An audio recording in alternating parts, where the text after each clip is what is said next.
EVM तो सारी दुनिया में बंद है, भारत में ही क्यों चालू है?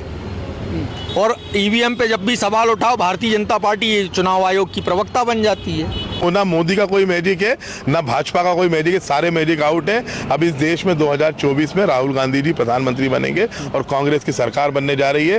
कांग्रेस प्रचंड बहुमत से जीत रही है, फिर ये ऐसा क्या हो गया? एग्जिट पोल भी आए तो 50% एग्जिट पोल, 50% से ज़्यादातर एग्जिट पोल कांग्रेस की सरकार बना रहे थे। फिर एक गिनती से 2 दिन पूर्व शिवराज सिंह जी एक प्रेस वार्ता लेते हैं और उसमें क्या बोलते हैं कि लाडली बहनों ने हमारा कांटा निकाल दिया है और हम 165 पार जा रहे हैं। तो क्या शिवराज सिंह जी आप भी भविष्यवक्ता हो गए? मैं पूछना चाहता हूँ, जो केंद्र भविष्यवाणी करती है वो सत्य होती है और जो शिवराज जी करते हैं वो सत्य होती है। तो उसका मतलब है कहीं ना कहीं ये पूरा मिली भगत है, कहीं ना कहीं मशीनों के संग छेड़छाड़ की गई है। मध्य प्रदेश, छत्तीसगढ़, राजस्थान, तेलंगाना, तमाम राज्यों में विधानसभा चुनाव हुए और रिजल्ट भी आ गया, जहां पर भारतीय जनता पार्टी ने 3 राज्यों में विजय हासिल किया तो वही कांग्रेस पार्टी ने तेलंगाना में हासिल किया जीत। तो अभी हम पहुंच चुके हैं भोपाल में, अब हमारे साथ तमाम लोग हैं। सर, क्या नाम हो आपका? शुभम तिवारी। क्या सोच रहे हैं, मध्य प्रदेश में भारतीय जनता पार्टी ने पूर्ण बहुमत के साथ सरकार बना लिया है? सरकार बनाई है, हार्दिक शुभकामनाएं हैं। जो बोला है वो आप करके दिखाएं। लाडली बहनाओं को 3000 देने का वादा किया है, वह कल से शुरुआत कर दें।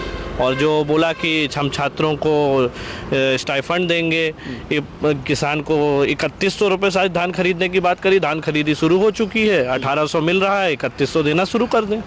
तो जितने वादे किए आप चालू कर दें, तब तो समझ आए कि हाँ जनता ने आपके जनादेश दिया है, तो जीत जो मिली है उस जनता को फायदा मिले। नहीं, अब तो ये भी देखा जाएगा कि अगर भारतीय जनता पार्टी ने 165 सीटें जीती है तो कहीं ना काम अच्छी कर रही है, तभी तो जनता ने वोट नहीं दिया, कांग्रेस पर भरोसा नहीं किया। अब काम अच्छे कर रही है कि 17 दिन की जो इतनी लंबी दूरी थी उसमें कौन सा ऐसा जादू किया है, वह एक समीक्षा होगी। अब समीक्षा के बाद बताएंगे कि किस वजह से जीत हुई है, पर जीत हुई है, जनादेश को सलाम है। तो मैंने आपको लग रहा है कि भाजपा को जनता ने चुना है? वोट के हिसाब से तो जनता ने चुना है, पर जो माहौल था वो तो नहीं कहता कि जनता ने चुना है। माहौल किसका था? माहौल पूरा कांग्रेस का था, पूर्ण रूप से कांग्रेस का था। अच्छा, आपका क्या नाम हुआ सर? फिरोज सिद्दीकी। क्या सोच रहे हैं, भारतीय जनता पार्टी ने मध्य प्रदेश में क्लीन स्वीप जीत हासिल की है? अब क्लीन स्वीप है या ये जो खेल किया गया है ये तो समीक्षा का विषय है, लेकिन अब भारतीय जनता पार्टी से मांग है कि उसने कांग्रेस को देखा देखी एक नकल पत्र बनाया था, 2700 रुपये गेहूं की बात की थी, तो अभी विगत 1-1.5 महीने में शुरू हो जाएगा पंजीयन। वो धान की तो चली रही है, तो जितने किसानों की धान खरीद ली है अभी तक उन सबको 3100 रुपये से जो डिफरेंस अमाउंट है उसका भुगतान कर दें। 1900 कुछ रुपये में, 18 या 1900 कुछ रुपये में वो खरीद रहे हैं। तो सबसे पहला काम, मामा जी किसान पुत्र हैं, मामा भी हैं, वो किसान पुत्र भी हैं, माननीय मोदी जी का जादू है, एमपी के दिल में मोदी हैं, मोदी के दिल में एमपी है। तो अब ये काम सबसे पहले हम मांग करते हैं कि इस काम को शुरुआत कर दें। नहीं, जनता ने वोट दिया है ना भाजपा को, तभी तो इतनी बड़ी जीत हासिल की है। अब भाई जनता ने वोट दिया है, क्या हुआ है? ईवीएम तो सारी दुनिया में बंद है, भारत में ही क्यों चालू है? और ईवीएम पे जब भी सवाल उठाओ भारतीय जनता पार्टी चुनाव आयोग की प्रवक्ता बन जाती है। तो सवाल ये भी है ना, हमारे पास नेता अपना था, बहुत अच्छे एक सफल नेता हैं जो 9 बार के सांसद रहे, माननीय कमलनाथ जी।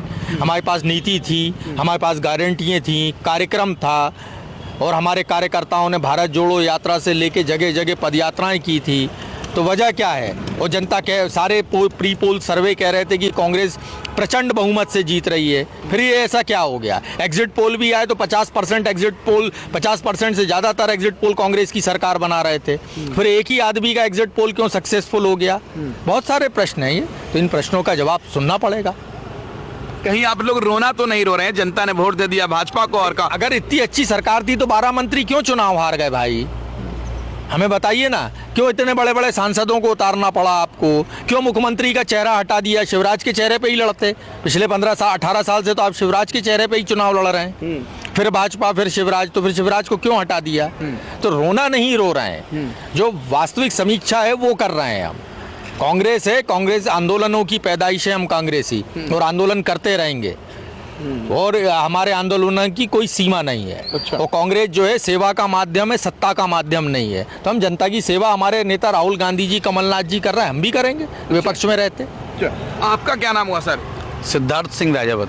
क्या सोच रहे हैं? भारतीय जनता पार्टी ने मध्य प्रदेश में एक तरफा सरकार बना ली है, कांग्रेस ने अब हार गई है। कांग्रेस ऐसा लगता है कि 18 साल से सत्ता में थी और भारतीय जनता पार्टी एक कल आई है, तो शायद 50% का जो कमीशन खोरी थी वो कांग्रेस ने की है। जो कोरम डैम का भ्रष्टाचार था वो कांग्रेस ने किया है। जो आपने अभी देखा था कालों के काल महाकाल, वो भी शायद कांग्रेस की सरकार में हुआ है। तो इसलिए शायद भारतीय जनता पार्टी को जनता ने चुना है। नहीं, आप मतलब बोल रहे हैं, कांग्रेस ने हारी है ना मध्य प्रदेश में, भाजपा जीती है। जनता ने वोट दिया तभी तो। मैं वही बोलना चाह रहा हूँ कि इतने सारे 20 माह में 225 घोटाले अभी में, और उससे पूर्व के घोटाले, कालों के काल महाकाल को नहीं छोड़ा। उसके बाद आपने देखा किस प्रकार से सतपुड़ा भवन में आग लगाई जाती है, 20,000 फाइलें जलाई जाती हैं, किस प्रकार से आदिवासी के ऊपर पेशाब की जाती है, किस प्रकार से आदिवासी बच्चियों के संग बलात्कार होता है, किस प्रकार से उन आदिवासी बच्चियों को मार के 10 फुट नीचे गड्ढे में गाड़ देते हैं। ये ऐसा लगता है कि सब कांग्रेस के शासनकाल में हुआ है, इसलिए जनता ने भारतीय जनता पार्टी को मैंडेट दे दिया। नहीं, आप लोग बहका रहे होंगे झूठी झूठी खबरें चलाकर, इसलिए भारतीय भाजपा को जनता ने वोट दिया। कांग्रेस के लोग झूठ बोल रहे होंगे, ये लोग सच बात नहीं होगी। देखिए, एक कहावत है, तो कौन सी है, कौन सी आरती क्या, वो पढ़े लिखे को फारसी क्या, एक कहावत है कुछ, मैं पूरा हाथ कंगन को आरसी क्या, पढ़े लिखे को फारसी क्या।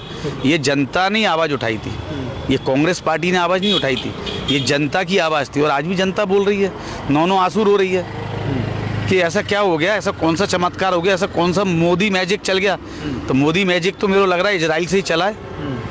इजराइल से, जहाँ से ये आई है सब, जहाँ से ये आया है, जियो आया है, जो भी टेक्नोलॉजी आई है। प्रकाश अंबेडकर जी विद्वान आदमी है, जिनने अंतर्राष्ट्रीय ट्रिब्यूनल में केस लगाया हुआ है ईवीएम का, तो कहीं ना कहीं इसको बाधित किया है। चलिए ये भी बात अपन छोड़ते हैं। 4,25,000 करोड़ का कर्जा है मध्य प्रदेश के ऊपर, शायद ये भी कांग्रेस करके गई है। चलिए उसको पूरा करिए, आपको मौका मिला है, पूरा करिए, लाडली बहनों के खाते में पैसा डालिए, ठीक है। 450 रुपये में सिलेंडर दीजिए, हम आपका सम्मान और स्वागत करेंगे। और अगर नहीं करेंगे तो कांग्रेस पार्टी अभी भी इस पे आंदोलन करेगी और करवा के रहेगी अब।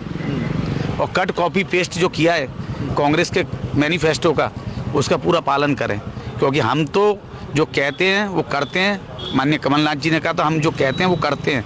भारतीय जनता पार्टी चाल, चरित्र, चेहरा तीनों भिन्न भिन्न हैं, दिखावटी, मिलावटी, सजावटी, बनावटी। तो कम से कम इन चारों को बना के एक अपना बड़ा प्रारूप तैयार कर लें और जनता के बीच में जो बोला है उसको करें शिवराज सिंह जी।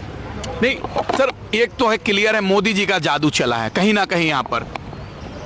मेरे हिसाब से तो नहीं चला। मैं 18-19 जिले में गया, जनता, आपने देखा पटवारी घोटाला, युवा 20,13,000 युवाओं को एक तरफा वोट गिरा है, एक तरफा। और उसके बाद आपने देखा कि अतिथि शिक्षक, आप तो इंटरव्यू ले रहे हैं, अतिथि शिक्षकों का भी आपने इंटरव्यू लिया था, आपने पीएससी वालों का भी लिया था, आपने पटवारी वालों का भी लिया था। किस कदर भोपाल की रोडों पे आंदोलन चल रहे थे, आम जनता परेशान थी, 1.5 लाख बैकलॉग के पद नहीं भरे गए। तो कहीं ना कहीं टेम्पर किया गया इस इलेक्शन को, इतना प्रचंड बहुमत नहीं ला सकते। तो अच्छा, आइए सर, तो आपसे भी बात कर लेते हैं। आप क्या सोच रहे हैं? भाजपा जीत गई है मध्य प्रदेश में, आप तो दावे कर रहे थे कि जीत रही है कांग्रेस। नहीं, हम तो अभी भी दावे कर रहे हैं कि जो हुआ है, जनता ने तो हमें मत दिया है, और मध्य प्रदेश की जनता का विश्वास माननीय कमलनाथ जी और कांग्रेस पार्टी के साथ था, है और आगे भी रहेगा। और कांग्रेस का एक एक कार्यकर्ता इस जनादेश को स्वीकार करता है, और जनादेश को स्वीकार करके ये बता देते हैं भारतीय जनता पार्टी को कि आम जनता के साथ माननीय कमलनाथ जी, माननीय दिग्विजय सिंह जी और कांग्रेस का एक एक कार्यकर्ता खड़ा हुआ है। भूल करके भी जनहित के कार्यों में कहीं अड़ंगे मत लगाना, विकास कार्यों में लगाना।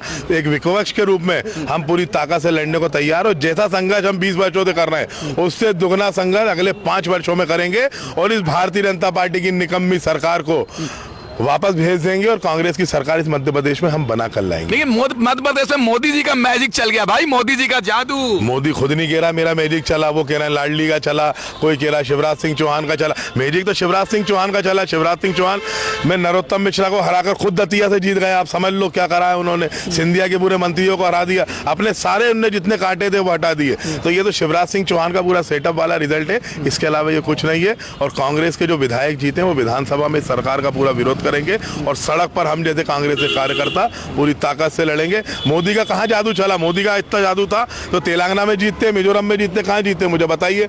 छत्तीसगढ़ में भारी क्लोज फ्लाइट के बाद कांग्रेस वहां पे हारी है। और राजस्थान में तो एक रिवाज होता है, हर 5 वर्षों बाद सरकार बदल जाती है और फिर भी कांग्रेस के 76 विधायक आए 200 में थे। मोदी का मैजिक होता तो कांग्रेस के 20 विधायक आते, 180 राजस्थान में आते। क्या मोदी का कोई मैजिक है, ना भाजपा का कोई मैजिक है, सारे मैजिक आउट है। अब इस देश में 2024 में राहुल गांधी जी प्रधानमंत्री बनेंगे और कांग्रेस की सरकार बनने जा रही है। इसमें कहीं कोई नहीं, भारतवर्ष की जनता कन्याकुमारी से कश्मीर तक भारत जोड़ो यात्रा करने वाले नायक आदरणीय राहुल गांधी जी को प्रधानमंत्री बनाएगी और कांग्रेस पार्टी बहुमत के साथ लोकसभा में जीतेगी। अच्छा सर, आपका क्या नाम हुआ सर? भूपेंद्र गुप्ता। सर गुप्ता जी, क्या आपको दिख रहा है मध्य प्रदेश में भाजपा ने एक तरफा सरकार बनाई है, कांग्रेस जो दावा कर रही थी वो हार गई है, तो क्या मोदी जी का जादू, भाजपा का जादू, किसका जादू चला है मध्य प्रदेश में? देखिए, जनता चुनाव लड़ रही थी और जनता ने पूरी ताकत से चुनाव लड़ा भारतीय जनता पार्टी के खिलाफ, लेकिन जनता इसको जो है, इस मैंडेट को स्वीकार नहीं कर रही है। जनता में भी चर्चा है, पूरी जगह जगह चर्चा है, जनता खुद हतप्रभ है, भारतीय जनता पार्टी के लोग हतप्रभ हैं कि ये सब हुआ क्या है। तो ये तो एक जांच का विषय है और इसके ऊपर जो है गहन शोध होना चाहिए, केस स्टडी है। कांग्रेस को जो है 40% वोट थे कांग्रेस के वोट तो कम नहीं हुए, हमारे 40% ही वोट हैं। बाकी जो है विपक्ष के जितने वोट थे, अदर्स के जितने वोट थे वो कम नहीं हुए, वो ज्यों के त्यों हैं। अकेले बीजेपी के वोट उछल के जो है 8% बढ़ गए, 9% बढ़ गए। तो ये तो रिसर्च का सब्जेक्ट है, ये तो इसमें हार्वर्ड यूनिवर्सिटी टाइप का किसी भी जगह पर इस पर केस स्टडी होना चाहिए। नहीं, आप लोग केस स्टडी की बात कर रहे हैं, तो सीधे दिख रहा है ना कि भाजपा जीत गई है, भाजपा के कामों से लोग खुश हैं, मोदी जी का जादू चल गया मध्य प्रदेश पे। जिसने वोट डाला है उसके बयान तो लीजिए, किसी को नहीं दिख रहा है, जनता को नहीं दिख रहा है। वोट तो जनता ने डाली है, कांग्रेस ने नहीं डाली, बीजेपी ने नहीं डाली है, ये तो सब जनता ने वोट डाली। उस जनता से पूछिए वो कह रही है क्या हो गया है। आप जो है बीजेपी के नेताओं से पूछिए, जो है बहुत हंसी खुशी और ढोल बजा के अपनी जीत की खुशी नहीं मना पा रहे। क्यों? अगर आपकी इतनी प्रचंड बहुमत से जीते हैं तो सड़क पे आपकी खुशी दिखना चाहिए, आपके लड्डू बतासे दिखना चाहिए, आपके घर में जश्न दिखना चाहिए। ऐसे मना रहे हैं जैसे शोक हो गया हो, ऐसी प्रचंड जीत के बाद। आखिर क्यों, कारण क्या है? कारण है कि जनता खुद भी पूछ रही है कि कारण क्या है और इस पर रिसर्च होना चाहिए। अच्छा। देश में लोकतंत्र को बचाना है तो इस चुनाव के जो मैंडेट है उसके ऊपर रिसर्च होना चाहिए और जो है निरापद सिद्ध किया जाना चाहिए इसको, इसमें कोई दिक्कत ही नहीं। आप देखें कि ये शिकायतें सार्वजनिक रूप से, जो सरकारी कर्मचारी होता है पोस्टल बैलेट पर बैलेट डालने के लिए उसको सील दी जाती। आधे अधिकारियों से आपने सील लगवाई, आधे अधिकारियों से कहा पेन से टिक मार्क कर दीजिए, पेन भी दिया अधिकारियों ने। ये दो तरह से वोट क्यों डले? एक और टिक मार दे बैठा बैठा आदमी तो इनवैलिड हो जाएगी वोट।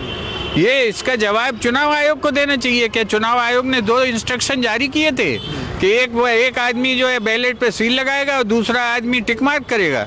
इसकी जवाब जो है आना चाहिए। और ये देश में जो है एक चुनाव को निरापद होने और शुचितापूर्ण चुनाव होने की जो है गारंटी देश को देना चाहिए। संविधान ने हमें गारंटी दी। सैकड़ों लोग हैं जिनके वोट शिफ्ट हो गए, डिलीट हो गए। क्या उनने एप्लीकेशन दी है? ये मुकदमे, हजारों मुकदमे लगने चाहिए इस बात पे कि आप बताइए कि ये जो है नाम कैसे डिलीट हो गए उनमें से। और देश में तब जाके ये चुनाव बचेगा, अन्यथा जो है 2024 सामने फिर से जो मन की सरकार बना ली जाएगी। जब मशीनों को तय करना है सरकार बनाने का तो फिर वोट चुनाव कराने की आवश्यकता क्या है? सीधे के सीधे हो, ट्रांसफर ऑफ पावर होता रहे। अच्छा, लेकिन आप लोग ईवीएम पे सवाल उठा रहे हैं, पूरे देश दुनिया में ईवीएम चल रहा है और आप कहाँ पहुँच गए? आपको याद होगा 2019 में लोकसभा के चुनाव हुए थे और परिणाम आने से एक दिन पूर्व देश के गृह मंत्री अमित शाह जी और नरेंद्र मोदी जी प्रेस कॉन्फ्रेंस लेते हैं। उस प्रेस कॉन्फ्रेंस में क्या बोलते हैं कि कल हम 306 हमारी सीटें आ रही हैं। ये क्या नास्ट्रेडमस हैं या भारतीय जनता पार्टी भविष्यवक्ता बन गई है कि इसको पूर्व अनुमान हो जाता है कि हमारी इतनी सीटें आएंगी? उसी तर्ज पे आप मध्य प्रदेश के अंदर देखिए, गिनती से 2 दिन पूर्व शिवराज सिंह जी एक प्रेस वार्ता लेते हैं और उसमें क्या बोलते हैं कि लाडली बहनों ने हमारा कांटा निकाल दिया है और हम 165 पार जा रहे हैं। तो क्या शिवराज सिंह जी आप भी भविष्यवक्ता हो गए? मैं पूछना चाहता हूँ, जो केंद्र भविष्यवाणी करती है वो सत्य होती है और जो शिवराज जी करते हैं वो सत्य होती है। तो उसका मतलब है कहीं ना कहीं ये पूरा मिली भगत है, कहीं ना कहीं मशीनों के संग छेड़छाड़ की गई है, इसीलिए इन पे पूर्व अनुमान इनको पहले लग जाता है, इन पे पूर्व भास हो जाता है, इनको पहले खबर दे देते चुनाव आयोग। मोदी जी का मैजिक चला है, रोना रोना मत रोइए ईवीएम पर, भाजपा तो कह रही है मोदी जी का जादू चला है। मोदी जी का जादू चला है। मोदी जी का अगर जादू चलता तो शिवराज जी मामा कह रहे हैं कि मेरा जादू चला है, तो पहले तो ये डिसाइड कर लें किसका चला है। एक तरफ शिवराज जी आज बोल रहे हैं, उधर कैलाश विजयवर्गीय जी बोल रहे हैं, तो पहले तो ये आपस में डिसाइड कर लें कि मोदी जी का चला है कि शिवराज का चला है कि लाडली बहना का चला है, किसका चला है। सब एक दूसरे पे ढकेल रहे हैं। तो मैं ये पहले पूछना चाहता हूँ, पहले ये तो डिसाइड कर लें कि मोदी जी का चला है कि नहीं चला है। जब जनता नकार चुकी है, जनता जिस चीज़ को बिल्कुल सिरे से खारिज कर चुकी है, और उस चीज़ को कैसे है ना स्वीकार कर लिया गया। ये वही मोदी जी थे जो शिवराज सिंह जी का फोटो हटा दिया था, ये वही मोदी जी थे जिन्होंने दिग्गजों को केंद्रीय नेतृत्व को उतार दिया था। अगर इतना ही जादू चला होता नरेंद्र मोदी जी का, तो एक अदना आदमी को खड़ा कर देते तो वो भी जीत जाता। तो क्या जरूरत पड़ी कि केंद्रीय नेतृत्व को लाके खड़ा करना पड़ा, जिसमें से दिग्गज हार गए। उनके दिग्गज आ रहे हैं 19 दिग्गज आ रहे हैं 19। अगर इतना ही जादू था तो ये 19 दिग्गज क्यों आ रहे, और वही क्यों आ रहे जो जिनसे शिवराज की अदावत थी, वही सिंधिया के लोग क्यों आ रहे, और वही इनके जो लड़ेते थे वही मंत्री क्यों जीते। तो ये बड़ा शोध का विषय है। और ये जो भविष्यवक्ता हैं, ये जो अब मठाधीश हो गए, एक ज्योतिष केंद्र बन गया है, तो हम भी जाके अपना भविष्य इनसे पूछेंगे कि भैया आप बताएं कि हमारा भविष्य क्या है। क्योंकि ये तो भविष्यवक्ता हो गए। नास्ट्राडामस एक बहुत बड़ा भविष्यवक्ता था 500-600 साल पहले, उसने जो भविष्यवाणियाँ की थी वो सत्य हो रही हैं। उसी प्रकार से अब ये 2 जो रंगा बिल्ला की गैंग है, ये तो ही है। उसके बाद एक और बड़े मियाँ, तो बड़े मियाँ छोटे मियाँ सुभान अल्लाह हो गए, ये भी भविष्यवक्ता हो गए। तो अब इनसे भी भविष्य पूछेंगे और जनता से बोलूंगा जाके कि अब आप अपना भविष्य अगर किसी को पूछना है तो ज्योतिषी के पास नहीं जाएं, नरेंद्र मोदी, अमित शाह और उसके बाद शिवराज जी के पास जाएं अपनी जन्म पत्री लेके। आपको क्या लग रहा है सर, मध्य प्रदेश में जादू किसका चला लास्ट? जादू तो बीजेपी सरकार का ही चला है। मतलब काम किया है? नहीं, काम तो नहीं किया, दूसरा किया। अच्छा आप जो बताइए कि अभी तक जितने भी आप पहले चुनाव के परिणाम के पहले जितने लोगों से आप मिलते थे, उनका क्या आइडिया रहता था कि कांग्रेस आ रही है। ये तो कहते थे ना, ये बीजेपी वाले लोग कहते थे भैया अब किसी तब की सरकार बन रही है। और जो माहौल कैसा बनाया गया मीडिया के माध्यम से कि हमारी इतनी आ रही है, और फिर क्या कलाकारी हुई।